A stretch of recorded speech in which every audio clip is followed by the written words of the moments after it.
What's up? Ito na nga.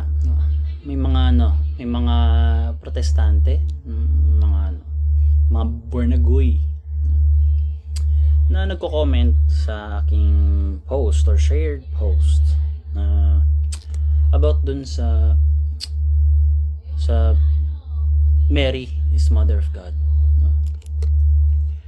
Pero siguro di ko na lang siguro sasabihin yung mga pangalan nila kasi kawawa naman. Pero yun nga, pangaralan na lang siguro natin dito gamit tong video na to, no? Ayan. Bakit ba para sa ating mga Katoliko, no, na si Mary is Mother of God, no? Kasi when we say na Mary is Mother of God, hindi natin sinasabi na kay Mary nagsimula or si Mary ang lumikha sa Diyos, no, doon sa Trinity na tinatawag. Kasi pag sinabi nating ng mga protestante na Diyos, ang iniisip agad nila is yung Trinity, no, which is hindi ganun po ang doctrine ng Mariology, no. Ang doctrine ng Mariology, no, is si Mary ang mother ng second person ng Trinity or si Jesus Christ, no, na God, diba? Yeah. So, ang doktrina na yun na Theotokos, no, ay mas nagpatibay, no, at officially affirmed sa Council of Ephesus around 431 AD dahil sa kumakalat, no, na isang heresy na kung tawagin is Nestorianism, no. Yung Nestorianism po, ay nagtuturo po yan ng na si Jesus daw ay meron dalawang persons, divine person tsaka human person. Pero yung ganong klase ng Christology is napaka-problematic po niyan, no? Kasi kumukontra po siya sa Bible. Kasi ang una, sabi sa John 1:1, no, and the word was God, no. Yung word daw ay Diyos, no. Dito nagkakaroon ng distinction, no. Makikita natin dito yung distinction ng person and yung nature, no. Yung word is yung person, no, yung word, the word was God, no. So ang dinidescribe doon is yung word, no, at yung ginagamit pang describe is yung God, no. The word was God, diba?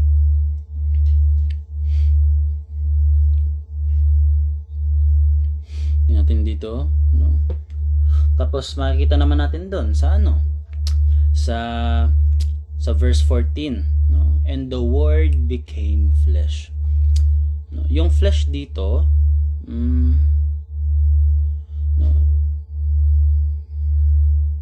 the word became flesh na nakalagay dito, no, and yung flesh dito, no, is the human body or yung katawan tao. Pero ang pinaka-focusan pa rin niya is yung word, no, kasi yung word niya ang person o yung bagay or yung tao na tinutukoy or yung tinutukoy, yung word talaga, yung verbo, diba?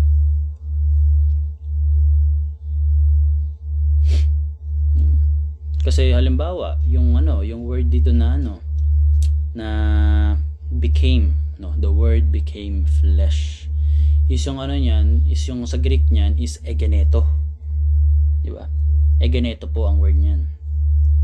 And yung egeneto is third person po siya, third person form or participle po siya ng word na ginumai, no, sa Greek yon. And yung ibig sabihin naman po ng ginumai is to become or to be, no. Ibig sabihin meron na po siyang kalagayan before pa siya maging tao, no. At ano yung kalagayan na yon? Makikita po natin siya sa John 1:1, the word was God and the word became flesh, diba? So that yung Diyos talaga siya, no, tapos naging laman, no. Pero ang ibig sabihin ba nun nahinto na ang pagiging niya, no?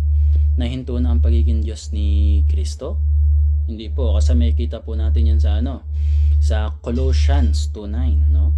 For in him dwelleth the fullness of God or deity or Godhead bodily. Dito yung word na God or deity, no, is by translation or by Strong's Concordance, no, isa po yung feminine noun, diba? Isa po siyang feminine noun. No, katulad ng church, feminine noun din po yung church, diba?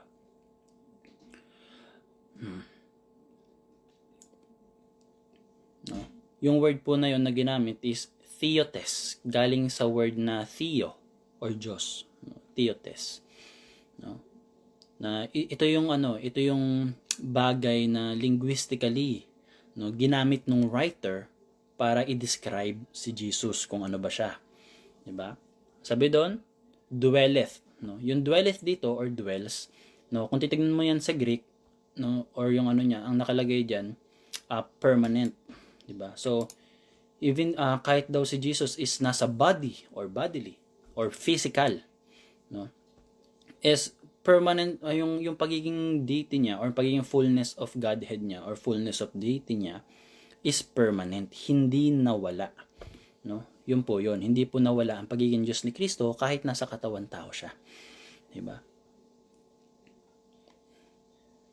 So ngayon, ano po bang natin, anong importance ng mga sinabi ko na yun sa topic natin na si Mary is Mother of God, no? Si Nestorius kasi, siya ay isang archbishop, isa siyang Catholic archbishop doon sa Constantinople around 431 AD, no? Isa po siyang archbishop, so mataas po yung kanyang posisyon sa simbahan, no? Para sa kanya, si Mary ay isa lamang Christotokos or Christ bearer. Parang minimining niya dito, no, yung katawang laman lang or yung katawang tao lang ni Jesus, yung pinanganak ni Maria. Diba? Kasi nga para sa kanya, si Jesus ay merong dalawang persons, hindi dalawang nature na isang person. Diba? So ang mangyayari diyan, no? Parang ang mangyayari diyan, yung logos or yung word is sumanib lang, no? Doon sa katawang laman, no? So hindi mismo yung berbo ang naging tao, kung hindi meron ng tao bago pa sumanib yung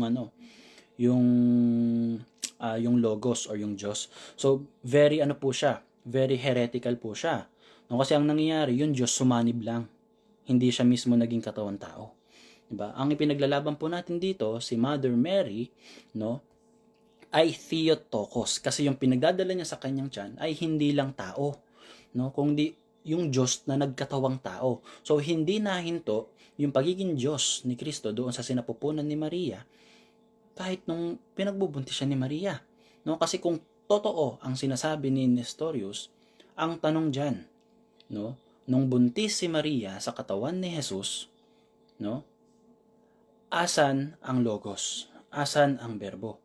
No, kung hindi Diyos yung nasa tiyan niya. Kung kung talaga bang sumanib lang, di ba? Kasi yun nga yun, kaya nga natin siya tinawag na Theotokos, God bearer. Nasa loob niya ay Diyos. Yung pinagdadala niya sa kanyang tiyan ay Diyos.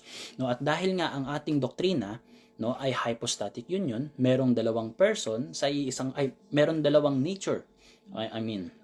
Meron dalawang nature sa isang persona ni Jesus Christ, no? Kaya nung sanggol pa lang si Jesus, siya na ay Diyos at tao.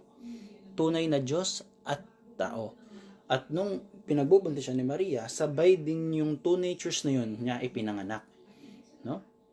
'Di ba? So, ganun po yun siya. Ganun po ang doctrine ng Theotokos. Hindi po siya sumanib lang ang Diyos kay Kristo. 'Di ba? So, yun po siya.